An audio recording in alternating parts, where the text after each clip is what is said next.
So what is the most important message from your presentation, the key piece of information that you'd like the industry to focus on today? I think the two things that the industry has to focus on is, one, how to take the work that they've already done, the data, the information about risk, and convert it into something that is of value in the market, that they can use it for competitive advantage. So I think that's one thing. And the second, I think, is don't stop at resiliency. Resiliency really is an incomplete strategy, and they need to go beyond that, because it's admitting that we'll go back to the way we were, but we had a chance to be better, and why didn't we exploit that? If attendees were to go back to their offices and plants and take action on one thing from your presentation today, what would you like to see them take action on?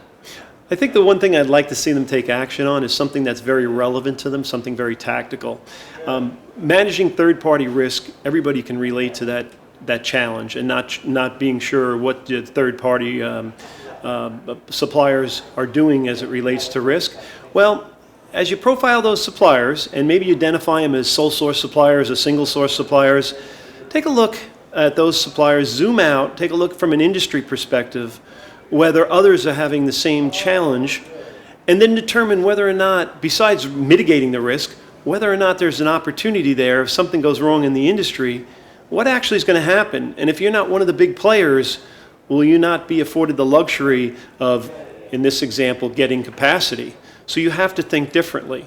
And if you have the opportunity to think differently, think about it from the market perspective of, how can I get in and exploit that uncertainty for market advantage?